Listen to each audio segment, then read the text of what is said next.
Everybody stand for the Pledge of Allegiance.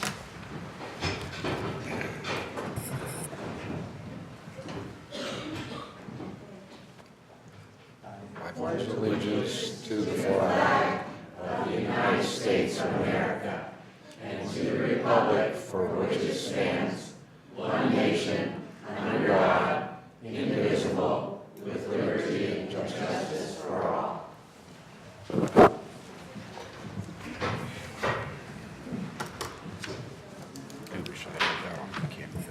For the record, everyone is here except for Trustee Gallardo, who I believe is tied up in traffic and will be here shortly, I understand. Welcome, everybody. This will be a very short public meeting before we adjourn to a closed session. We have four speakers who want to give public comments tonight. I'll just call them as I have them. Justina Bueller. And I'll say while she's on her way up, just to remind everybody, public comments are limited to 5 minutes. I'll give a warning at 2 minutes and at 30 seconds. Welcome. Thank you. I'm Justina Bueller. I'm a faculty member here at City College in the History Department. I'm going to read because I'm super nervous. Somehow I can do this in front of a room of 50 students, but I can't in front of you. I'm not someone who's an activist. I don't serve in any kind of visible or super public role on campus. I'm not someone who gets involved in the all-campus emails about politics. So what I'm doing right now is absolutely terrifying to me. I currently have a stack of 200 papers sitting on my desk to be graded, and I'd rather be there doing that right now because that sounds like more fun. However, I feel compelled to speak up today for many of the faculty and staff who are like myself. We feel overwhelmed with work. We're often younger faculty who are untenured, and we feel really vulnerable.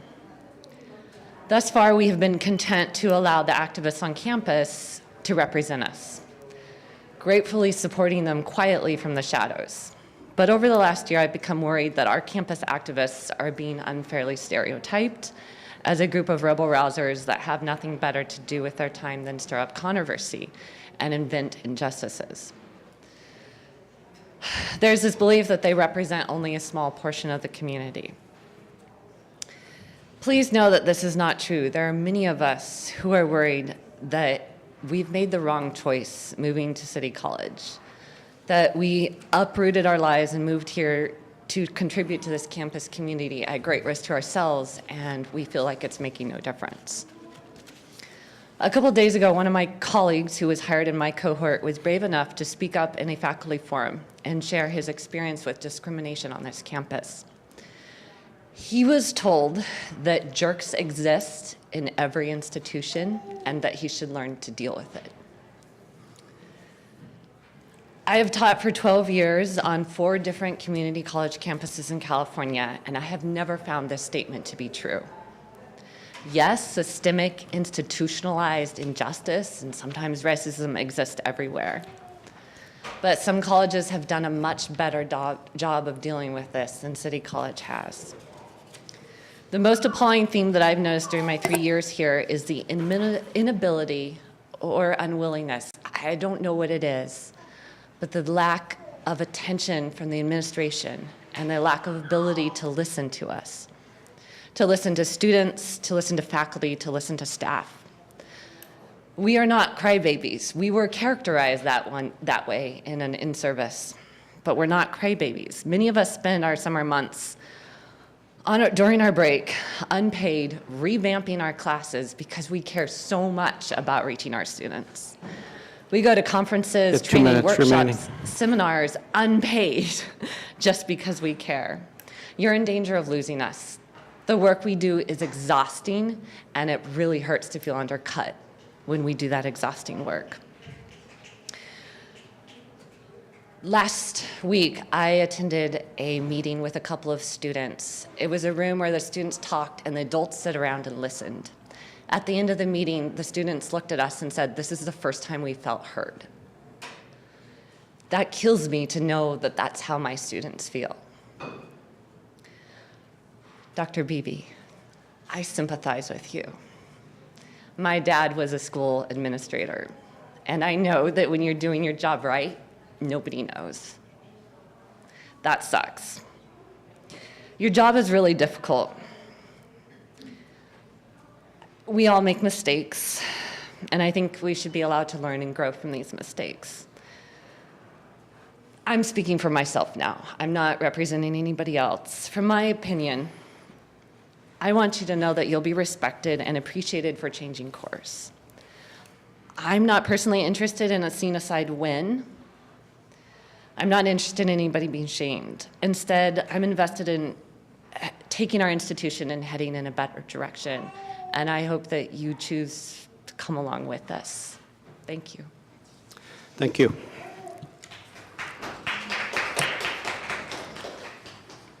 Our next speaker is, I just have a first name, Scott.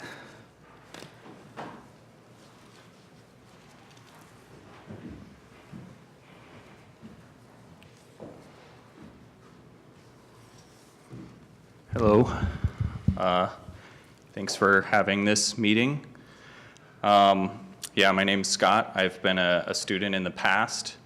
I'm close with many current students at SBCC, faculty and staff as well, so care a lot about what's going on at SBCC and want people to be able to get their education without any unnecessary hurdles. So I want to say that I'm frustrated with how things have been handled at SBCC, and I think we need better leadership. From the mishandling of Title IX harassment claims by multiple females against male colleagues last year, and now to the continuing racial harassment of students, faculty, and staff of color that to this day has had little action taken to address them. President Beebe has tried to intimidate black students by having one-on-one meetings and inviting lawyers to meetings unannounced. He's been dishonest about his handling of Lindsay Moss's unpaid leave. He's made the black community on campus basically beg just for a little acknowledgement. If we had better leadership, we shouldn't have these kinds of problems. Thank you. Thank you. Next speaker is Sage Gaspar.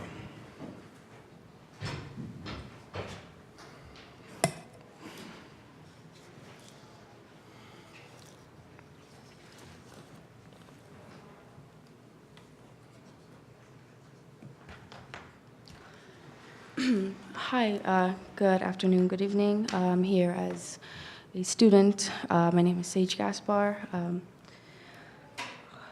Board Policy 3050, the Institutional Code of Professional Ethics, states that district members are committed to the principles of honesty and equity.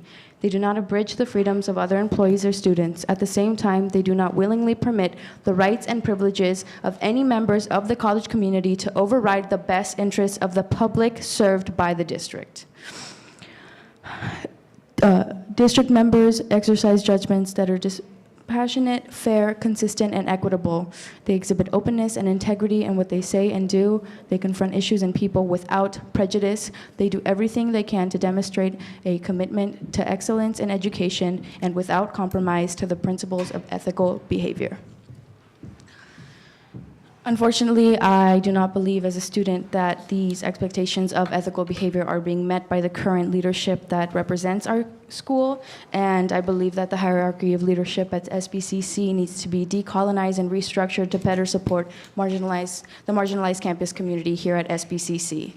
So thank you for listening to me, and I hope you take my points into consideration. Thank you. Thank you. Our next speaker is Simone.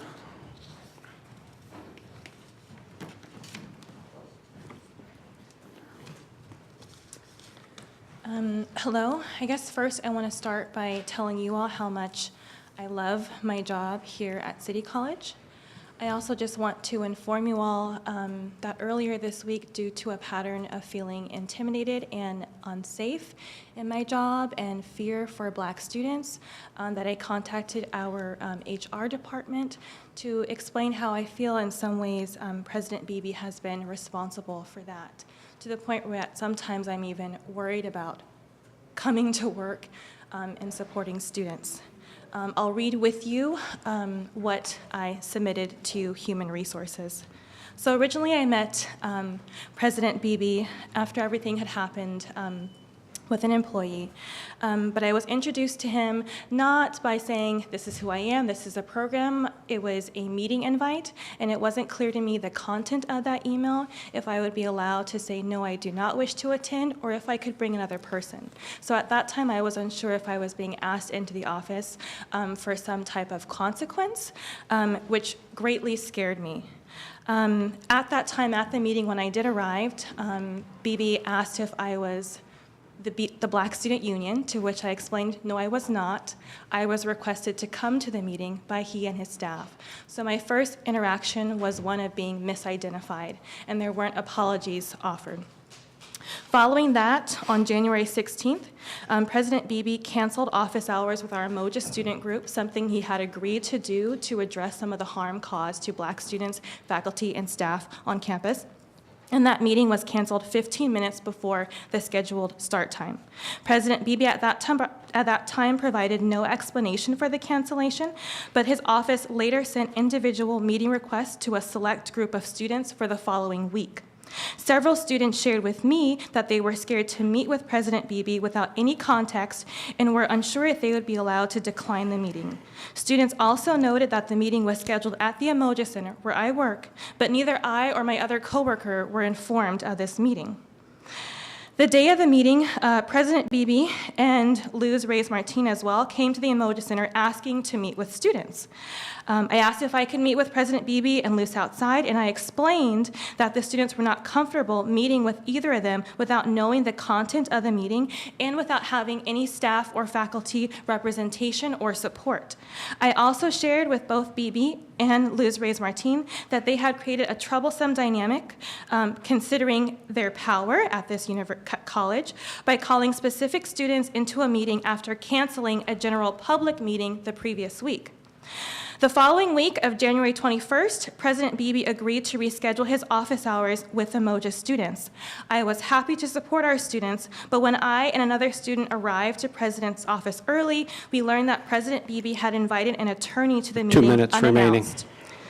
I informed our other Umoja staff about the meeting, but students and I were visibly shaken as the president did not notify students of this beforehand, and it is not commonplace to invite an attorney to open office hours. And this was just 1 week after I had expressed concern as how our Black students were being treated and how they were being asked to come to individual meetings instead of being allowed to meet as a group as they had requested and as Beebe agreed to do. These incidences have greatly concerned me. As someone has mentioned before, having attorneys at meetings with students unannounced is again greatly concerning. And then having meetings planned with administrators at our center without including us makes us feel intimidated. I would ask for you to consider this as you meet and discuss and really think about what is really the best benefit for our students. And I would suggest that someone who's contributing to a culture where the most marginalized on this campus feel even more unsafe, feel like we can't even report to or speak to those who are meant to advocate for us, is not for the best of this college. Thank you.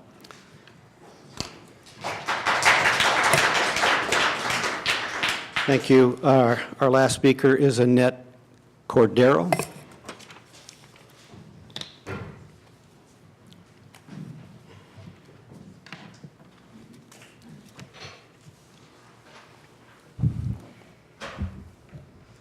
Good afternoon. I'd like to thank you for allowing me to speak today, and I have to apologize for my voice. I've had a cold that has taken my voice away this week, so please bear with me. I wanted to just say a few words. I have resisted coming before the board on this issue, even though I've been in firm solidarity with my Black brothers and sisters, both in the student body and in our faculty and staff, and in our community. But I felt the need to come here today because I really care about this college. I began working here at SBCC the month I graduated from high school. That was in 1975. I've been teaching here because I love teaching and I love my students, and I have felt that this college has served the underrepresented students. I feel that community colleges in California are the entree into higher ed for many of our students of color. In the entire time, however, that I've been here, this is the most divided I've ever seen us. That's over 40 years. I've been at this college through 8 presidents. And this is unfortunately the most that I've ever seen this campus divided on any particular issue, and I think the lowest morale I've ever seen. As other people have said, I have really been thinking, like, how soon can I retire? Because it's become an unpleasant place to be. I love my students, I love being in the classroom, but I don't love what this college has become. And I know today you are considering Dr. Beebe's evaluation, but I just want to take a minute to talk about the board. Many of you I know, and I know that many of you are very good people, but collectively your lack of willingness to address the needs of students and staff who have come before you is really appalling. Mr. Nielsen, at the last meeting, I would characterize it as quibbled over whether or not this is a job. Well, I can almost guarantee that the people who voted for you thought that you perceived it as a job when they gave you their trust and put you in that seat. This is a job. I served on the Santa Barbara School Board. We didn't get paid either. We got paid very little. And I can tell you that it was a job. I took it very seriously. Kate Parker served with me, and I can guarantee you she saw 2 it minutes as a job. remaining. These are things that are really important. I just have to ask you, please, on behalf of this campus, do the job that you were elected to do. Provide us with strong leadership, steward this college the way that you should. Think about what your actions say to people. When people of color, particularly students, have been coming before you for months, expressing concerns, to have no response from you, and yet 3 white women come and express a concern, and within a week, you have given them exactly what they asked for. Whether you meant that in any particular way or not is irrelevant. You can't be blind enough not to see how that would be perceived by the very people that you have been ignoring. Please listen to them. Thank you. Thank you. We're now going to go into closed session.